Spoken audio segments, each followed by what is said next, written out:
Meus irmãos, lição de número 3.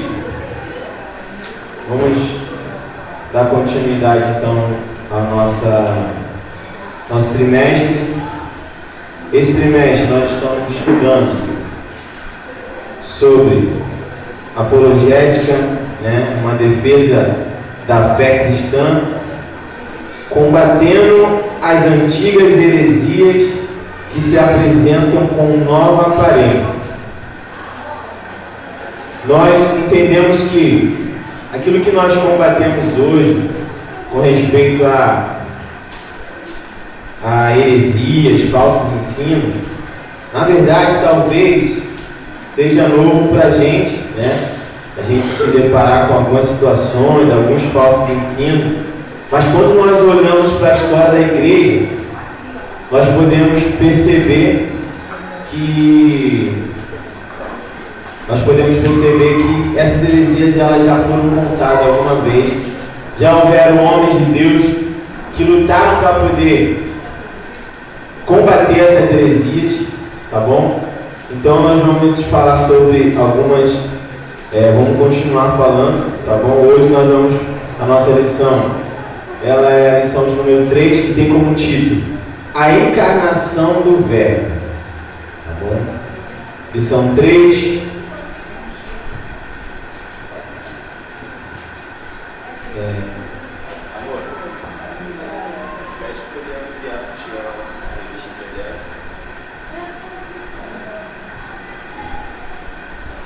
Pessoal, então vamos lá. Lição de número 3, a encarnação do Verbo.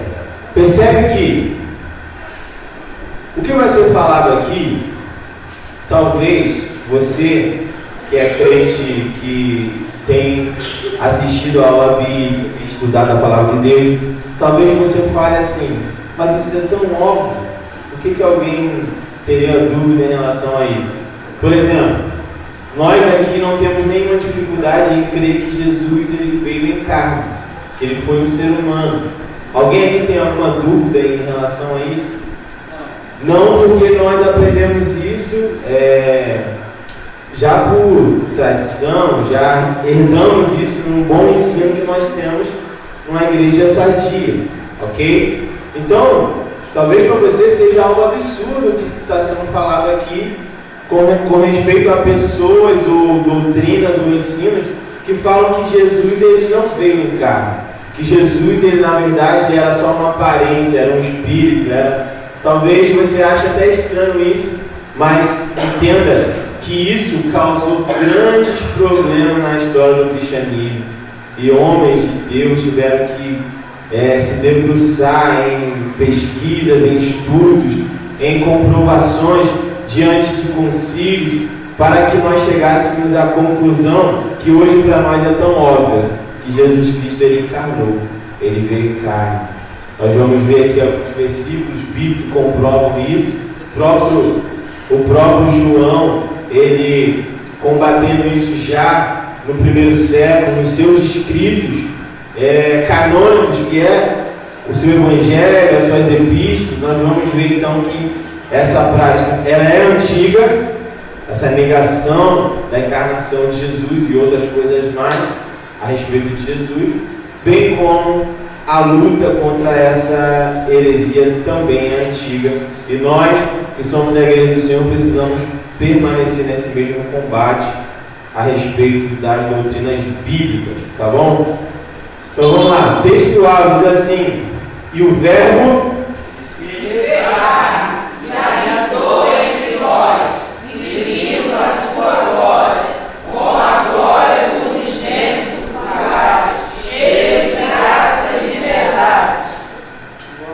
João 1,14, o evangelho que escreveu o apóstolo João, no finalzinho do primeiro século, tá?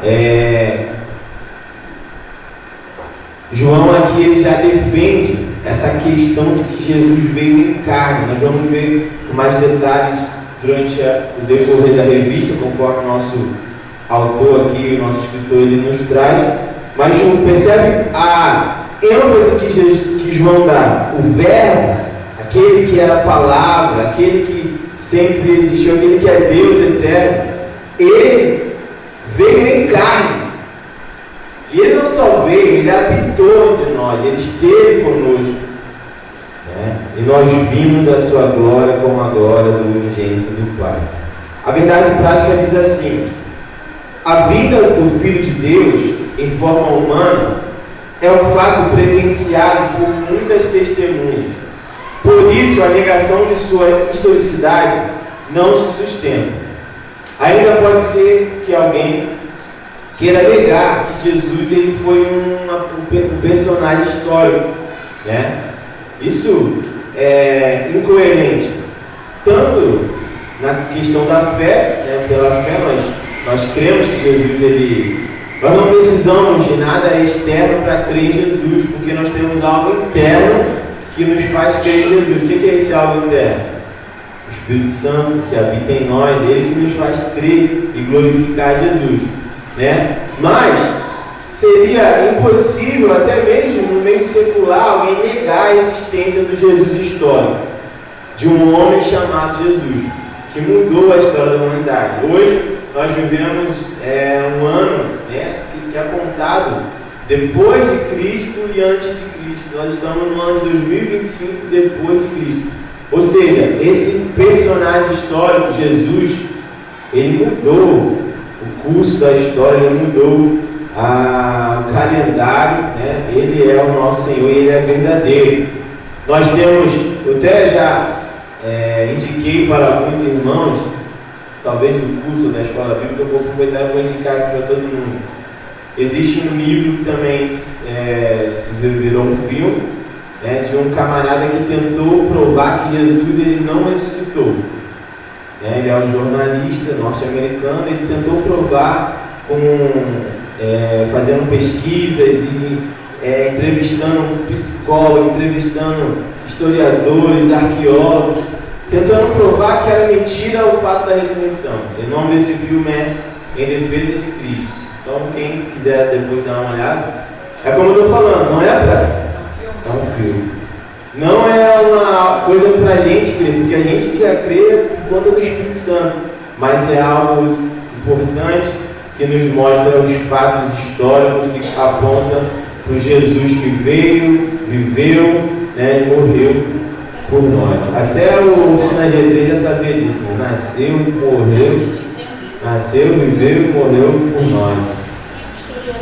Tá bom? Então vamos lá.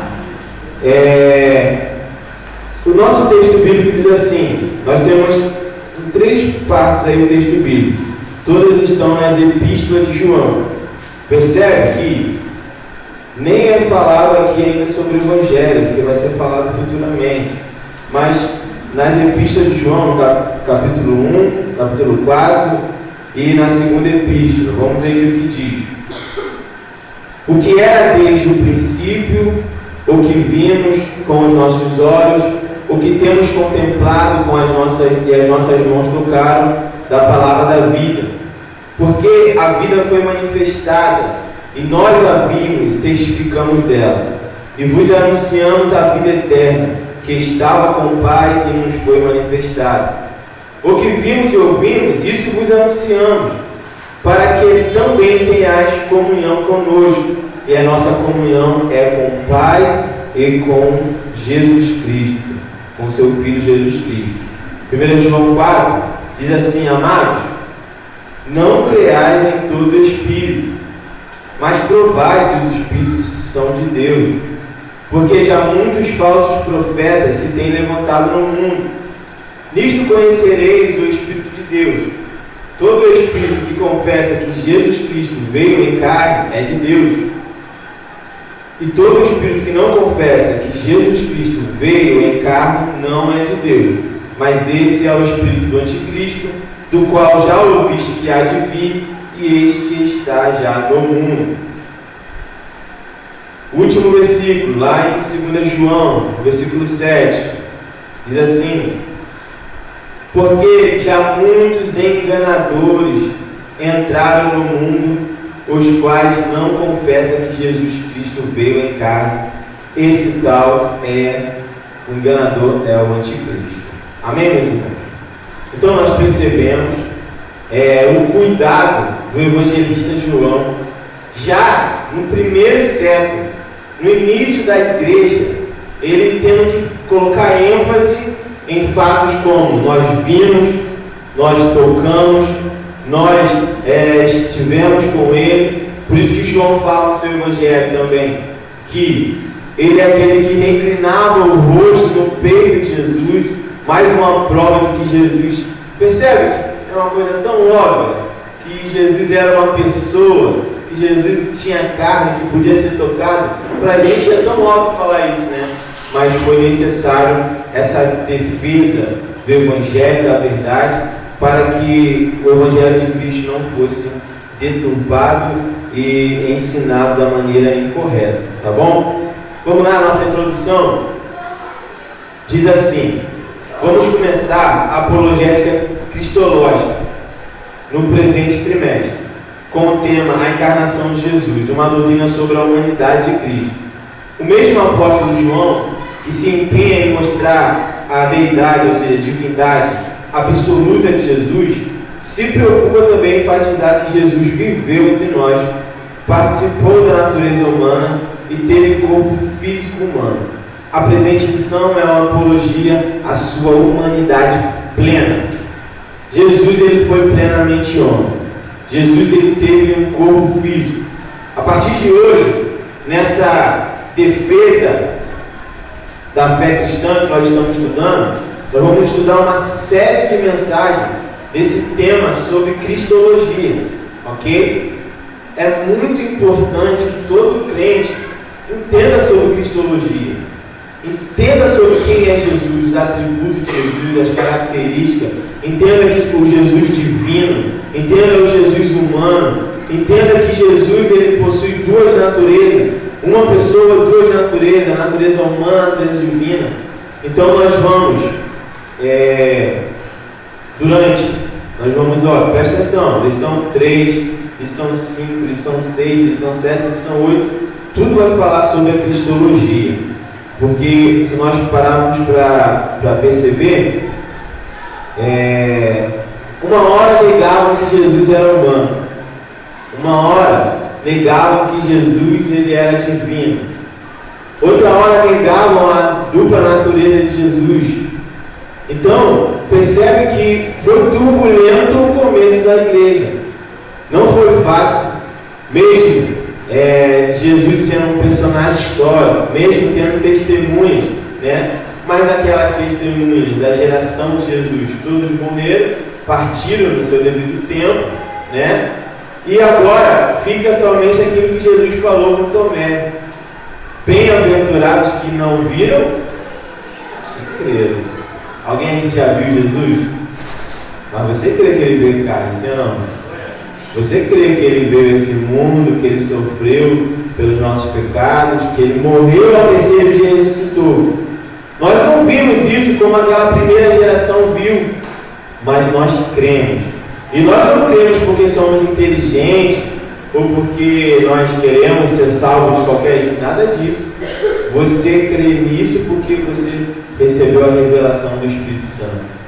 Lembra quando Jesus perguntou para o seu discípulo: quem que o povo diz que é o Filho do Homem? Quem estão dizendo que eu sou? Aí uns diziam, uns dizem que tu és João Batista, outros dizem que tu és Elias, um dos profetas. Aí Pedro não era mais inteligente, mas ele recebe a revelação do Espírito Santo, que diz que aquele ali era o Messias, o Filho de Deus que veio ao mundo. E Pedro fala e Jesus confirma: você só está falando isso porque o Espírito Santo te revelou. E se você, meu irmão, e eu, temos essa certeza no coração, essa graça de entender que Jesus é o Cristo, o Filho do Deus vivo, o Deus encarnado, aquele que veio, é porque você também foi revelado pelo Espírito Santo de Deus. E isso é graça, tá bom? Encarnação nada tem a ver com reencarnação, tá, pessoal? Nada tem a ver. Encarnar vir em carne, nascer. Reencarnar é a doutrina espírita, né, de que a pessoa nasce, morre, depois essa mesma pessoa torna a nascer de novo, num outro corpo, num outro momento. Às vezes dependendo da crença. Então, vários tipos de espiritismo também. Até em outro ser, né, um animal, isso aí nada tem a ver encarnação com reencarnação, tá bom? Quando nós falamos a encarnação de Jesus, é porque o Verbo, ele se fez carne, ele tornou-se homem, ele nasceu, ele encarnou. Assim como cada um de nós aqui um dia ele encarnamos também e vemos a existência. E isso então que é a encarnação, nada tem a ver com reencarnação. Tá bom, meus irmãos? Então, no dia de hoje, nós vamos defender essa doutrina da humanidade de Cristo, que é, deixa eu voltar aqui rapidinho, só para a gente ter uma noção aqui. Por exemplo, hoje nós estamos na lição 3, mas para cada dúvida dessa,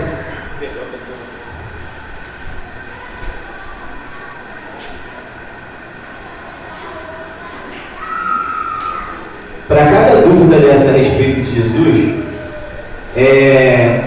houve vários debates e houve também os concílios, tá? nos primeiros séculos. Por exemplo, na lição 5, nós vamos estudar que Jesus é Deus. Olha só que afirmação, Jesus é Deus. Para a gente é algo hoje é tão simples, né? Mas nem sempre foi tão simples assim. Teve o concílio de Nicéia 325, a qual foi defendido a divindade de Jesus.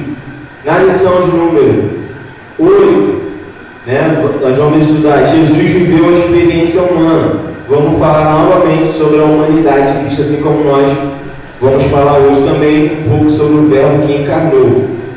Também teve o concílio 381 em Constantinopla, tá? Que defendeu a humanidade de Cristo. No final da aula, eu vou tentar ler aqui rapidinho os credos de cada concílio que tem aqui na nossa declaração de fé. Nas últimas páginas, nós temos ali os credos apostólicos e o credo desses concílios, e nós vamos ver como se fosse a conclusão de cada reunião, de cada concílio que teve. E por último, não muito menos importante, em 451 também teve de Calcedônia, o concílio de Calcedônia, onde foi discutida duas naturezas de Jesus. Nós vamos ver isso lá na lição 7, a natureza divina, humana e divina de Jesus. Tá bom, meus irmãos? Irmãos, é muito importante a gente ter isso claro na nossa vida cristã. Talvez você pense assim, não, isso é só para o professor, isso é só para o pastor, né? Eu não preciso saber disso, né? Precisa, irmão, porque se a gente não entende, né, nós não entendemos a nossa salvação, nós vamos querer aplicar outras coisas à salvação, a qual não é o correto, né? Nós aprendemos, quando o inimigo tenta combater a doutrina de Cristo, ele está ensinando outra forma de salvação, porque nós entendemos que a nossa salvação é somente em Cristo Jesus e pela obra que ele realizou. Amém? Então, se alguém fala que Jesus não teve um corpo físico, automaticamente estamos dizendo que ele não morreu. Se ele não morreu, ele não ressuscitou. Então percebe como implica diretamente, né, com a nossa salvação, com o plano divino elaborado na mente eterna de Deus, da forma que ele quis nos salvar através de Jesus Cristo. Vamos lá. Heresias que negam a corporidade de Jesus. O docetismo. Pode ler, irmão Marcelo, por favor. O que é docetismo? O termo vem do grego dogma, que significa ter aparência. O docetismo é a mais antiga heresia da história da igreja e consiste em negar que Jesus tivesse corpo físico humano. Sua humanidade era simplesmente uma aparência, como um fantasma. Então percebe o termo técnico docetismo, tá? Que vem do grego e é o ensino falso de que Jesus não teve um corpo. Tá? Bem básico é isso. É negar que Jesus tivesse um corpo físico. O que esses docetas ensinavam sobre Jesus? Dê, por favor, Adriana. Os seguidores dessa heresia ensinavam muitas coisas fora das escrituras e contrárias à palavra de Deus. O nosso enfoque está na humanidade de Jesus, como um verdadeiro homem. Lucas descreve um começo muito humano. Jesus teve parentes e amigos, Zacarias, Isabel, José e Maria, vizinhos e primos, pastores, Simeão, Ana. Isso sem contar um relato sagrado de sua infância, que envolve o seu desenvolvimento físico, intelectual e espiritual. Por favor, alguém abre a Bíblia em Lucas, capítulo 2, versículo 40 e o versículo 52. Então, a principal heresia que esses docetas, que o docetismo ensinavam sobre Jesus, era exatamente que Jesus não era humano, não tinha um corpo físico, um corpo humano. Lucas 2,40. E o menino crescia e se fortalecia em espírito, cheio de sabedoria, e a graça de Deus estava sobre ele. Os 52. 52. Crescia Jesus em sabedoria e em estatura e em graça para com Deus e os homens. Percebe que o registro bíblico, de Lucas, que nós conhecemos como médico amado, ele demonstra claramente o desenvolvimento físico de Jesus. Jesus ele teve um desenvolvimento físico, um desenvolvimento intelectual. Ele, a cada dia, pelo seu esforço em aprender a lei, em crescer em sabedoria, como diz aqui no texto que nós lemos, Jesus então ele ia crescendo em graça diante de Deus e diante dos homens. Então a Bíblia deixa claro esse convívio que Jesus teve com pessoas. Nós temos o convívio da sua própria família, Maria e José. Nós temos a sua família, os seus parentes, seus primos, Isabel, Zacarias e seus tios, Nós temos aqui o relato ainda de pessoas como Simeão e Ana, que viram Jesus. Simeão, ele fala: agora que meus olhos te viram, eu já posso morrer porque eu vi o meu Salvador. Então, o relato bíblico, ele demonstra essa humanidade de Jesus, que Jesus foi um personagem, que Jesus ele foi tocado, que Jesus ele foi viveu entre pessoas. Tá bom, pessoal? Então, enquanto os docetas ensinavam ao contrário, a Bíblia nos apresenta por vários e vários textos sagrados que Jesus ele se relacionou, ele viveu uma vida normal até o início do seu ministério com 30 anos de idade. Amém, meus irmãos? Amém. Tudo bem até aqui? Vamos lá. O que os principais docetas diziam sobre Jesus? Aqui eu vou ler. 3 dos principais heresiarcas que negavam que Jesus Cristo tivesse vindo em carne.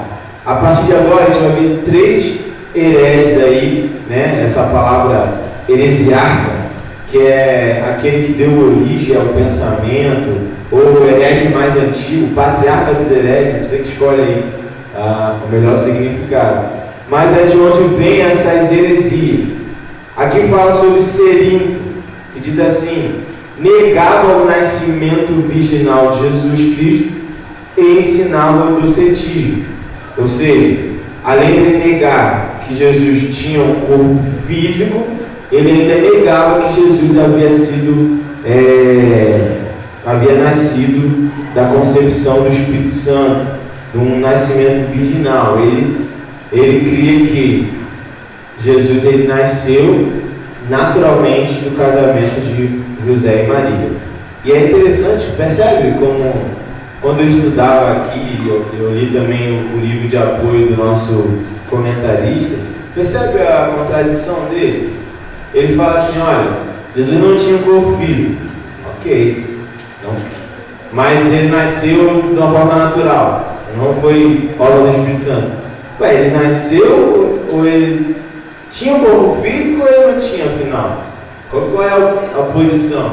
Percebe que a própria doutrina de Cerinto, né, era uma coisa confusa, a qual ele, ao mesmo tempo que acreditava que Jesus era só uma aparência, tá? Que é a crença do docetismo, de que Jesus ele foi visto sim, mas não era físico, era só uma aparência, era só um ser. Então percebe uma contradição entre ele mesmo. Ele foi contemporâneo do apóstolo João em Éfeso. Percebe que esse Cerinto, grande herege, já durante a vida do apóstolo João em Éfeso. Então, tem um momento, eu li aqui no comentário do nosso autor, de que diz que João ele chega no local onde Cerinto está, né? E João nem cumprimenta ele nem nada, apenas sai. Eu até coloquei no meu status ontem, conversei com alguns amigos, né? A gente pega leve com os hereges hoje, antigamente o pessoal não pegava leve, não. Eu não estou nem dizendo da perseguição católica quanto o que eles chamavam de heresia, estou falando dos nossos irmãos mesmo, né? Que foram firmes contra as heresias, diferente de hoje, que às vezes a gente quer fazer uma certa amizade, né? Tem discípulo de João, Policarpo, que também quando se encontrou com Marcião, se não me falo, outro herege chamado Marcião. O Marcião foi até Policarpo e falou assim, prazer em conhecê-lo. Aí Policarpo falou para ele assim, eu conheço você como filho de Satanás. Aí virou as costas e saiu. E olha só como é que era, os homens de Deus, né, eram firmes na sua posição e não tinham vínculo nenhum com esses hereges que se diziam mestres, que se diziam doutores, mas na verdade era uma sabedoria vã, uma sabedoria humana. Ok? Seguindo aqui, outro herege, Saturino, o principal representante do gnosticismo sírio, ensinava que Jesus Cristo não nasceu, não teve forma e nem corpo, foi simplesmente visto de uma forma humana em mera aparência. Então, o gnosticismo, na verdade é até difícil explicar uma definição específica do gnosticismo, porque o gnosticismo, que é a heresia do primeiro século, já no tempo aqui dos apóstolos, né, e percorreu, e até hoje ainda nós vemos o gnosticismo por aí, já nesse tempo aqui diz que tinha mais de 70 tipos de gnosticismo, né? Mas, por exemplo, algumas coisas que eram iguais para todos esses movimentos gnósticos. Eles criam que a matéria era má, só o espírito, só a alma que era boa. Ou seja, quando ele cria, isso vinha do próprio Platão, pensamento platônico, né? Então, quando eles falavam assim, olha, a matéria é má, só o espírito que é bom, só o espírito tem salvação, a matéria não. Aí quando eles falavam que Jesus ele veio em carne, ele automaticamente no pensamento gnóstico, ele está se falando que Jesus era mau, porque se ele tornou uma forma humana, né, eles pensavam assim, não, se Jesus ele tornou uma forma humana, ele se tornou mau, então eles preferiam ensinar dessa forma, que Jesus ele não teve um corpo físico. Percebe que uma coisa vai chamando a outra, né, nos falsos ensinos, ok? Então era assim que o gnosticismo, de uma forma, é claro que o gnosticismo ele teve um momento, né, que ele era a mistura do judaísmo com o paganismo, com o cristianismo, uma salada de fruto, uma salada de heresia, né, uma mistura de misticismo. Então, como eu falei, é até difícil definir gnosticismo de uma única forma. Outro, Marcião, é outro heresiarca que negava ser Cristo verdadeiramente humano. Mas quanto ao seu corpo, não se sabe a opinião dele, apenas uma aparência ou se era uma substância étera, ou seja, algo celestial que era visto pelos homens. No entanto, a Bíblia declara de maneira direta que Jesus, mencionando até o local em Belém da Judéia, época do reinado de César Augusto, imperador romano, a Bíblia fala também do corpo físico de Jesus. Contra todas essas heresias, esses falsos ensinos, nós vemos então a refutação bíblica suficiente para poder nos abrigar. No ponto 2, nós vemos aqui a afirmação apostólica, ou seja, o próprio apóstolo João, que aqui será discorrido mais do texto que foi lido, ele falando sobre a corporeidade de Jesus, o que era desde o princípio. Os evangelhos de Mateus, Marcos e Lucas são denominados evangelhos sinóticos, ou seja, eles têm uma mesma ótica, eles apresentam Jesus com detalhes parecidos, ressaltando seus aspectos humanos, ao passo que João reforça o aspecto divino. Os três evangelhos expõem Jesus exteriormente, ao passo que João o revela interiormente. Pode-se dizer que o evangelho de João é uma interpretação de Jesus. A expressão, o que era desde o princípio, é uma reiteração daquilo que o apóstolo afirma na introdução do evangelho que eleva o seu nome. No princípio era o Verbo. Isso significa que o Verbo já existia antes da criação, mas nunca perde de vista que o Verbo se fez carne. Não se contenta apenas com isso, mas apresenta detalhes importantes.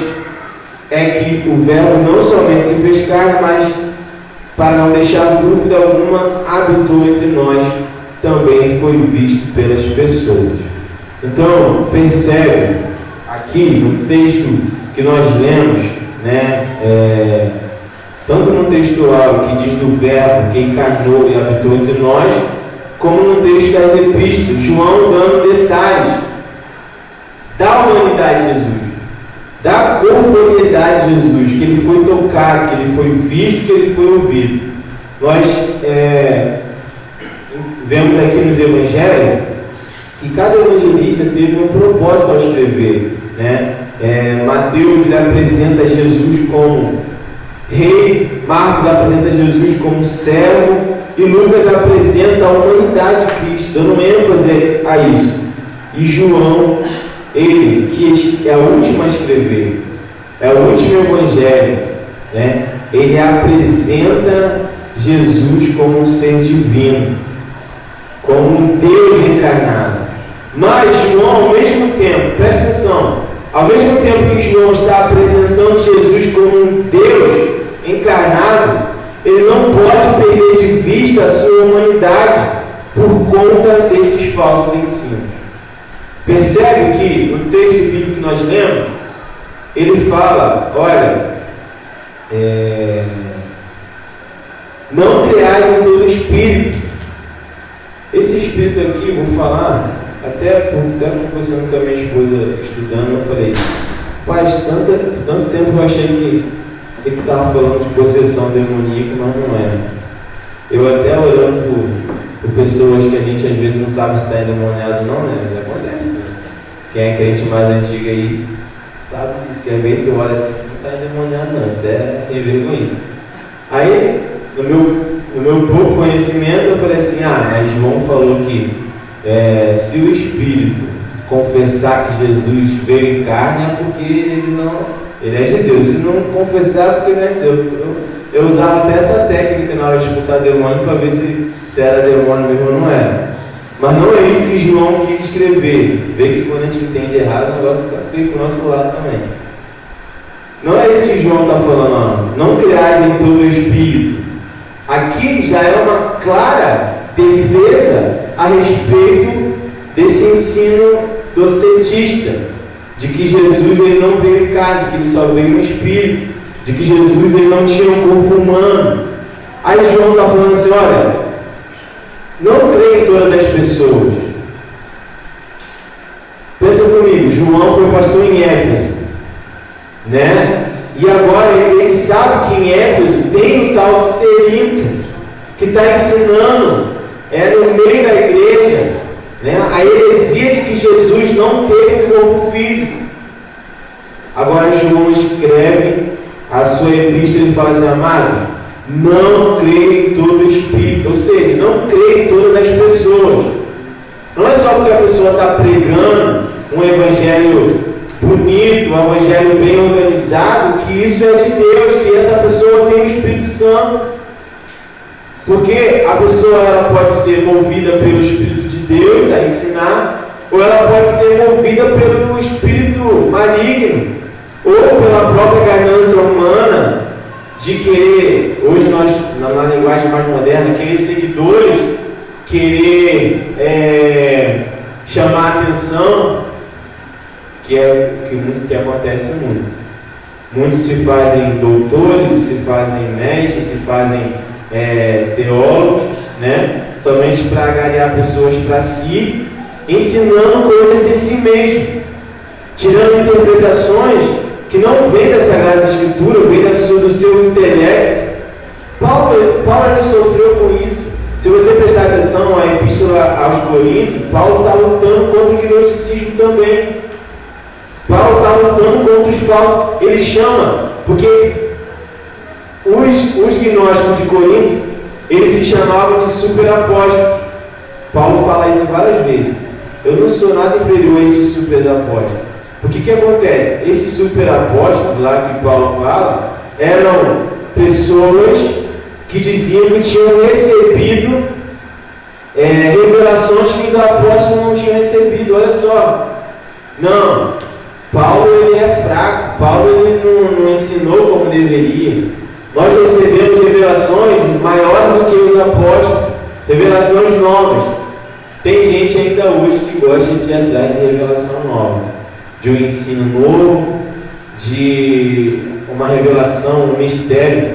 Eu conversava esse dia até com o pastor e com alguns amigos também, de que a Bíblia, irmão, a Bíblia não é um livro de charada. Não precisa ficar tentando descobrir o que está escrito na Bíblia, não precisa. É só estudar. Porque Jesus, o Deus eterno, né? Na pessoa do Deus Pai, ele quis se revelar ao mundo pelas Sagradas Escrituras. Quando ele falou assim, como que eu vou me revelar ao homem? Ele se revelou ao homem pela revelação especial, que é a palavra dele. E ele não se escondeu na palavra. Ele se revelou pela palavra. E ele não está escondido, não tem mistério. Até às vezes quando Paulo fala assim, olha, agora eu vou contar um mistério. Aí depois que Paulo conta, não deixa de ser mistério, já não é mais mistério. Agora é revelado.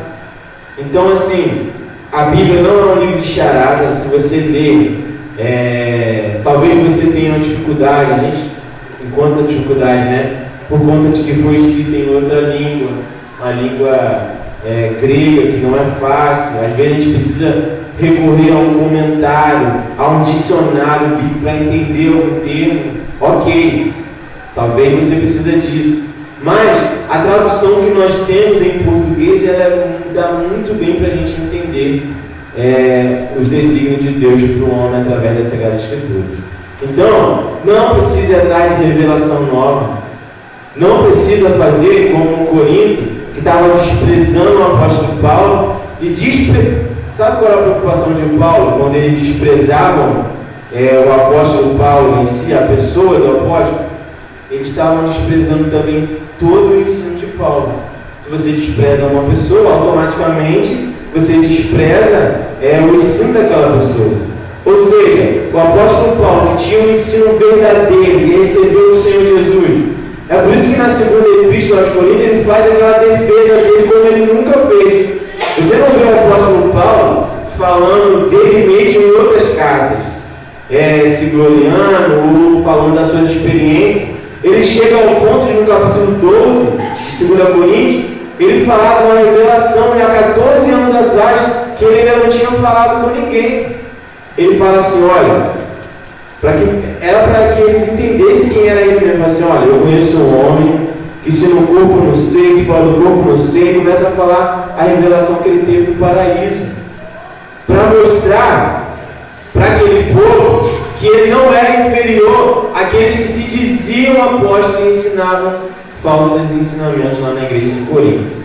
Então, meus irmãos, percebe que essa luta contra os falsos ensinos, contra o gnosticismo, ele passou pelo apóstolo João, passou também pelo apóstolo Paulo, e hoje fica com a gente até os dias de hoje, tá bem? Reafirmação apostólica. Dê, por favor, irmã Regina. O apóstolo reitera o que afirma na introdução do seu evangelho. O que vimos com nossos olhos, o que temos contemplado, e as nossas mãos tocaram a palavra da vida. Isso pode parecer até uma redundância. Vimos com os nossos olhos, mas o propósito é mostrar com muita ênfase, sem deixar dúvida alguma, que o Senhor Jesus veio em carne ao mundo e pôde ser tocado pelo que com ele conviveram. Veja que a presença do nome Pilatos no credo dos apóstolos oposiciona os acontecimentos passados. Ele sofreu sob Pôncio Pilatos, ou seja, padeceu nas mãos de um personagem da história. Logo, o Senhor Jesus só pôde também ser alguém da história. Interessante que ele fala aqui, ele reafirma, ok? O apóstolo João, nos textos que nós lemos, ele reafirma o que nós já vemos falando, do corpo de Jesus, que ouviu Jesus, que tocou em Jesus. E é interessante que no credo apostólico, o credo dos apóstolos, eles citam, né, o nome de Pilatos. Por que citam o nome de Pilatos no credo dos apóstolos, né? Justamente para que pudesse posicionar Jesus na história, para que não ficasse algo apenas no registro bíblico, né, de quando Jesus, mas que o nome de Pilatos pudesse ser visto e alguém pudesse facilmente achar Jesus na história, porque Pilatos ele foi governador ali na Judéia, não é isso? Então seria algo fácil de encontrar Jesus na história. Olha só, eu vou ler aqui o credo apostólico, que diz assim: creio, olha só a conclusão do credo que os apóstolos criam, e depois foi feito esse credo após a morte dos apóstolos, para dizer como que a igreja acreditava. E esse credo, conforme foi aparecendo nas heresias, ele foi sendo acrescentado alguns detalhes a mais. Mas o primeiro é assim, ó: creio em Deus Pai Todo-Poderoso, Criador do céu e da terra, em Jesus Cristo, seu Filho unigênito, nosso Senhor, que foi concebido pelo Espírito Santo, nasceu da Virgem Maria, sofreu sob Pôncio Pilatos, foi crucificado, morto, sepultado, desceu ao Hades e ressuscitou da morte ao terceiro dia, que subiu ao céu e está sentado à direita de Deus, o Pai Todo-Poderoso, de onde há de vir para julgar os vivos e mortos. Creio no Espírito Santo, na Santa Igreja Cristã, né? Como aqui colocaram assim, mas é a Igreja Católica, que é a Igreja Universal, tá? Na comunhão dos santos, na remissão dos pecados, na ressurreição da carne e na vida eterna. Percebe que é um resumo, a irmã Ana sabe tudo, né? É isso aí. É porque isso aqui é o credo universal da igreja. Até o nosso autor do credo daqui da Assembleia, ele tirou o nome católico aqui e botou igreja cristã, né? Por conveniência. Mas o certo é crer no Espírito Santo, na Santa Igreja Católica, que católica é uma palavra que significa universal, ok? Hoje a gente deixa essa palavra só para a Igreja Católica Romana, mas quando a gente estuda, né, os nossos irmãos que estão estudando teologia, já viram isso aí, né? Que católico o significado da Igreja Católica é universal e todos nós fazemos parte dessa Igreja universal. Não é do reino de Deus, tá, gente? Por favor. Vamos lá. Uma crença herética. João viveu seus últimos dias na cidade de Éfeso, que era a cidade de Serim, o Doceta. Os escritos do apóstolo João, os escritos do apóstolo João, o Evangelho, as 3 epístolas e o livro do Apocalipse foram produzidos na última década do século. Nessa época, o docetismo já se difundia entre os cristãos. Por isso, o apóstolo esclarece e de maneira direta que todo aquele que nega que Jesus veio em carne não é de Deus. Veja a gravidade dessa heresia. Pensa agora. Pois, se Jesus não teve corpo físico real, ele também não morreu. E se não morreu, também não ressuscitou. Se não ressuscitou, logo não há esperança de salvação. Por essa razão, o apóstolo João foi contundente contra os docetas. Os expoentes de tal crença são chamados de enganadores. Meus amados, é por isso que o apóstolo Paulo, quando ele escreve para a igreja de Corinto, ele fala que nós pregamos a Jesus e esse crucificado, né?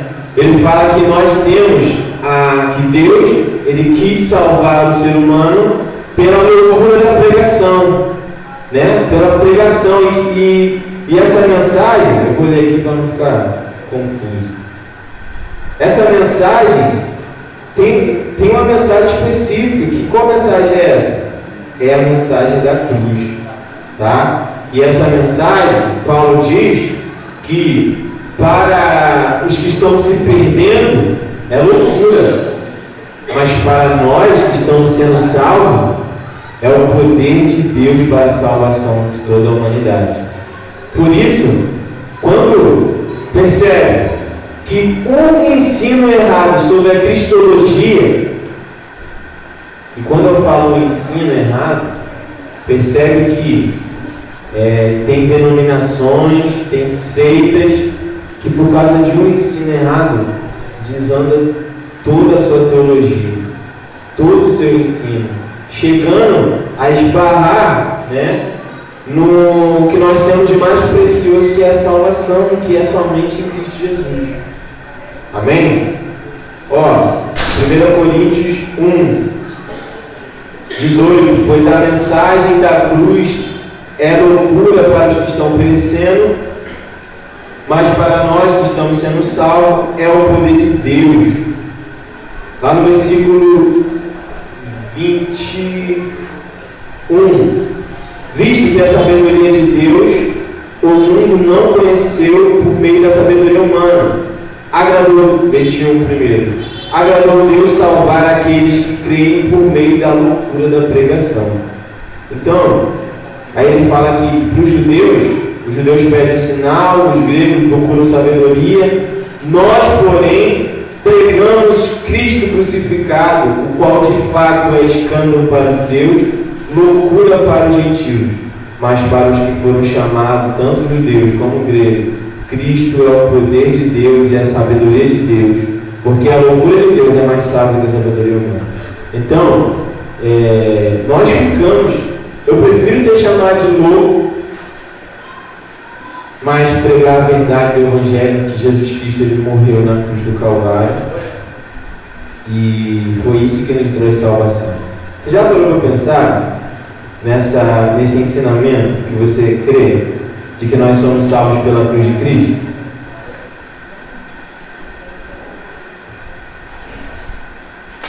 É normal a gente parar para pensar nisso. O que vocês acham? Vocês já me conhecem, já me ouviram falar isso? Talvez, se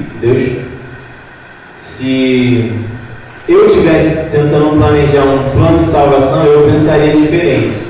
Talvez, se você tivesse essa oportunidade, talvez você pensaria de outro jeito, né? Mas o plano de salvação do homem não nasceu da ideia humana. Com certeza, o apóstolo Pedro, quando ele falou que Jesus Senhor, você não pode ir para a cruz, foi de coração, ele amava Jesus como um amigo. Ele não queria tirar Jesus do seu propósito divino, não, pelo contrário. Ele amava Jesus, mas o plano do Pai, o plano de salvação que foi elaborado na eternidade pela Santíssima Trindade, ela envolvia a cruz de Cristo. Ela passava pela morte do inocente Jesus, que foi concebido pelo Espírito Santo, ou seja, não nasceu em pecado, nasceu da concepção a qual lhe trouxe a natureza pura. E esse Jesus puro, que não pecou, ele pagou a nossa dívida com Deus. A nossa dívida que foi paga não foi com o diabo, não foi com o mundo, não foi quem era o que estava ferido, quem foi prejudicado com o pecado, vamos assim dizer, quem foi ferido pelo pecado, foi o nosso Deus. É Ele que foi ofendido com o pecado. É Ele que foi por causa dele que Jesus morreu na cruz. Já parou para pensar? A verdade é que se a gente parar para pensar muito sobre a crucificação, a gente acaba por quê, como, né? Mas a Bíblia, ela nos dá essa garantia de que é por essa loucura dessa pregação que nós somos salvos. Aí quando vem um enviado do campo falar que Jesus não teve um corpo físico, não. Isso é mentira. Jesus, se ele não teve um corpo físico, ele não morreu. Se ele não morreu, ele não ressuscitou. Se ele não ressuscitou, Paulo fala lá em 1 Coríntios 15, né? Que é vã, se Jesus não ressuscitou, é vã toda a nossa pregação, é vã a nossa fé. Nós estamos aqui todos perdidos. Mas graças a Deus que Jesus Cristo veio em carne, morreu, ressuscitou ao terceiro dia, e isso é a garantia da nossa salvação. Amém? E nós não precisamos nem ver, nem tocar. Amém? Vamos lá. O último ponto. Vamos tirar a oferta rapidinho? Por favor, quem tiver a oferta, nosso irmão Alessandro vai estar passando.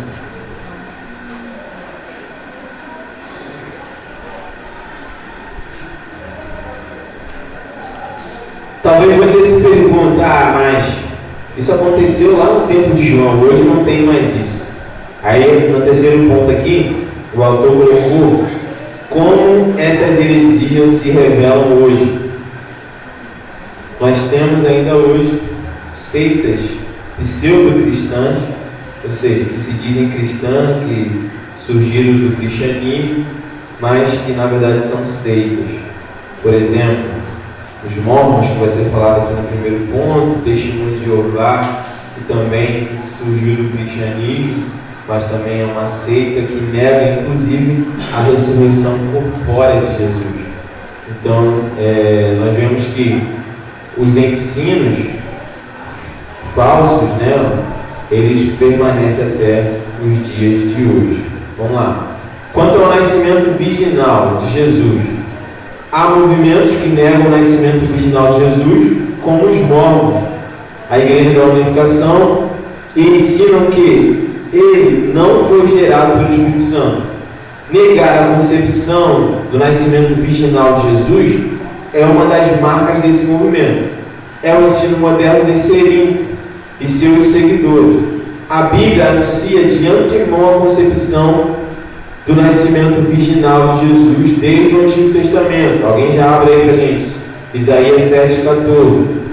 e seu cumprimento histórico no Novo Testamento foi gerado pelo Espírito Santo. O anjo Gabriel disse a Maria: descerá sobre ti o Espírito Santo, e o poder do Altíssimo, ou a virtude do Altíssimo, te cobrirá com a sua sombra. Então nós vemos aí, aqui no Rio de Janeiro, nós não vemos muitos mormons. Eu morei alguns anos lá no Rio Grande do Sul, e lá em cada cidade tem uma igreja, e grande, tá? Grande. E eles chamam a atenção. Eles pegam, a primeira coisa que eles fazem uma igreja bonita, grande, com aquela como é que é? É a construção tipo um arranha-céu, que é para chamar a atenção, que é onde eles estão. É um arranha-céu bem grande assim, né? E ele já faz uma quadra de futebol. A cidade às vezes é pobre, não tem nem centro esportivo direito. Já faz logo uma quadra de futebol, né?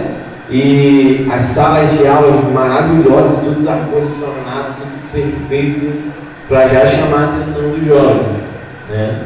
E aí chamam os seus missionários, que não recebem nada, que ficam comendo na casa das pessoas que dão para eles comida, né? E eles acham o máximo fazer essa missão, porque para eles é missão. Eles vêm dos Estados Unidos, vêm da Argentina, eles aprendem a língua, então eles ficam nesse revezamento aí. E estatística mostra o crescimento dessa seita lá no Rio Grande do Sul, em cada cidade. E é igual o testemunho de Jeová. Aqui a gente vê mais o testemunho de Jeová na rua, batendo porta em porta. Lá você vê os mormons ou o testemunho de Jeová, você vai ter que olhar. Se tiver dois gringos, né? Com a pastinha preta, é os mormons. Se tiver um velhinho, uma velhinha, é testemunho de Jeová. Eles estão lá também. Quem achou Isaías 7,14? Portanto, mesmo o Senhor vos dará um sinal. Eis que uma virgem conceberá e dará à luz um filho, e será o seu nome Emanuel. Amém. Então, algo que foi previsto, né? Foi predito pelo profeta messiânico, né? O Espírito Santo revelou a Isaías. Aí o judeu que não aceita de maneira nenhuma a concepção virginal de Jesus fala que essa jovem na verdade, essa virgem não é virgem, mas sim uma jovem, né? Também um falso ensino, mas isso seja outro assunto. Vamos lá. Ponto 2.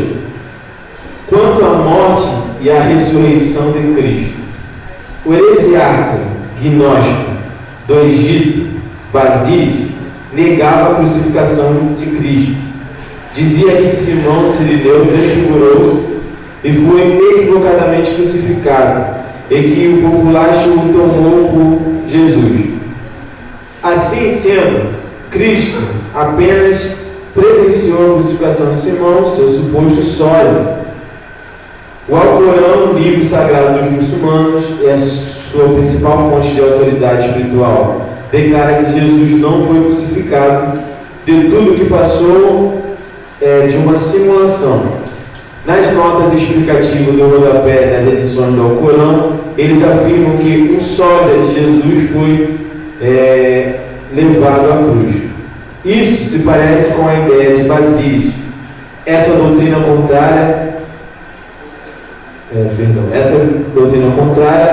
todo o pensamento bíblico e os fatos históricos. A Bíblia ensina que Jesus morreu e ressuscitou dentre os mortos. Percebe que, o ensinamento de Basílio, que era do gnosticismo lá do Egito, lá no tempo também do primeiro século, segundo século, tá? A qual ele dizia que não foi Jesus que foi crucificado, foi o sósia dele, foi o Cirineu, aquele que ao relato bíblico, que pediram para ajudar Jesus. Pediram não, né? Entenda isso.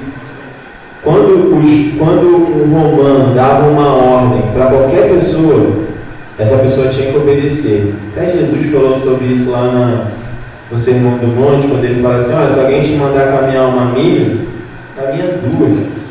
Então ele citou esse fato da ordem, porque o romano estava ali, né, uma autoridade sobre o povo judeu que não era seu povo, mas qualquer ordem que o romano desse para um judeu, ele tinha que obedecer. Se pudesse mandar caminhar 1 milha, ele tinha que caminhar. Ok? E o romano dá ordem para Cirineu levar a cruz de Cristo e ele não podia desobedecer. Às vezes a gente leva só pelo fato de que ele foi bonzinho, de que ele levou a cruz de Jesus.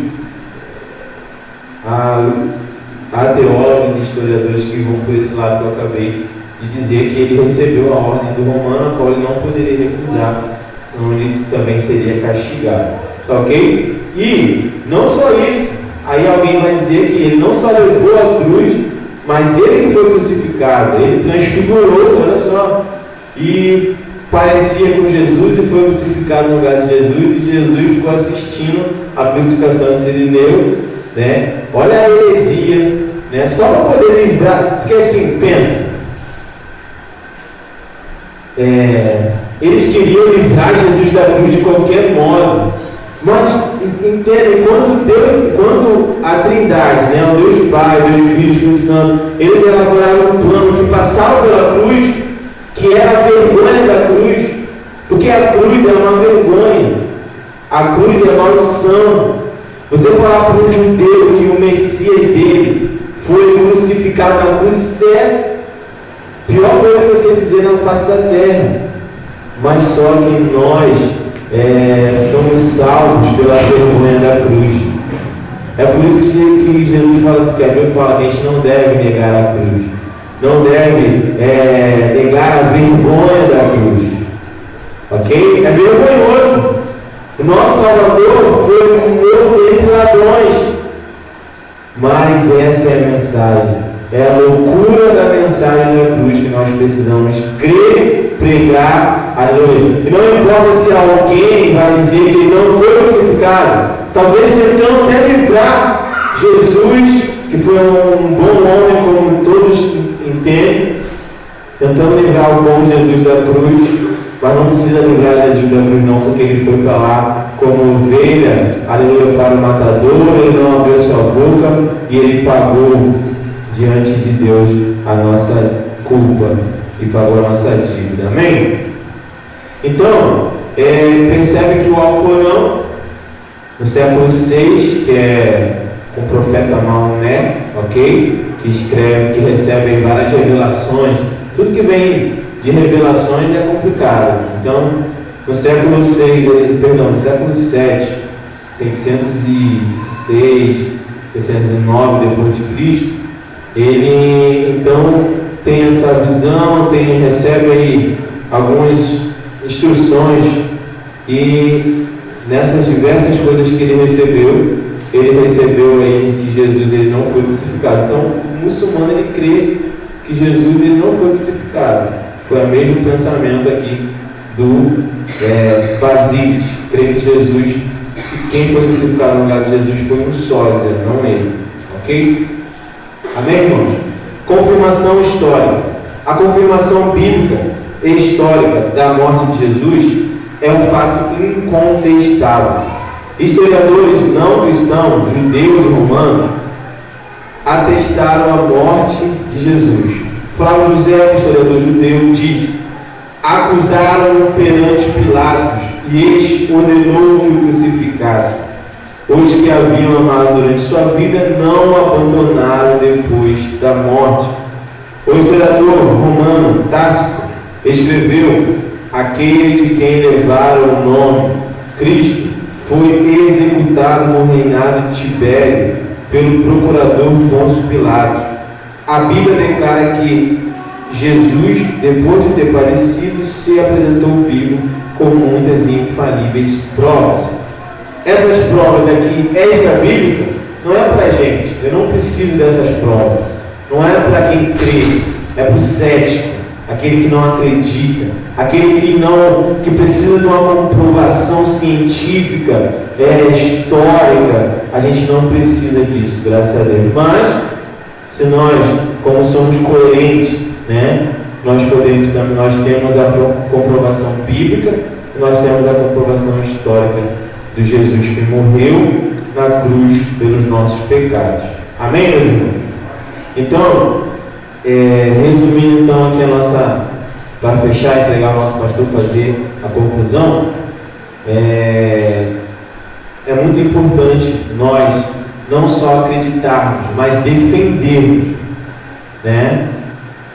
Judas, ele nos convida a batalhar pela fé que uma vez nos foi dada. Se você lê lá o livro de Judas, ele fala assim: olha, eu queria escrever vocês sobre a salvação, mas me foi necessário defender sobre a defesa da fé. Por quê? Por causa de falsos ensinos. Escuta isso, se na Bíblia não tivesse orientações dos apóstolos, de Jesus, a respeito de falsos mestres, de falsos ensinos, eu ficaria tranquilo, o pastor ia dormir tranquilo, não tem problema, vamos ficar tranquilo. Mas não, irmãos. Agradeço a Deus por fazer parte de uma igreja sadia, uma igreja que ensina a palavra, que vive a palavra, que não deixa heresias entrar. Sempre é bom ter um irmão chato que gosta de estudar, que gosta de, para não deixar essas coisas entrar no meio da igreja. E graças a Deus nós vemos a história, homens e mulheres que lutaram contra as heresias. Hoje, talvez nós temos uma teologia bem preparada, bem organizada, já é um prato posto à mesa para a gente. Não vamos pegar esse prato, e deixar ele se estragar, ou não defendermos aquilo que foi com tanto luta e até sangue defendido no passado pelos nossos irmãos. Jesus Cristo, ele veio em carne. Jesus Cristo, ele é Deus. Jesus Cristo tem a natureza humana e divina, na teologia chamada de união hipostática, ok? E Jesus Cristo, ele voltará para julgar o mundo e para buscar a sua igreja. Amém? Que Deus abençoe. Eu passo para o nosso pastor.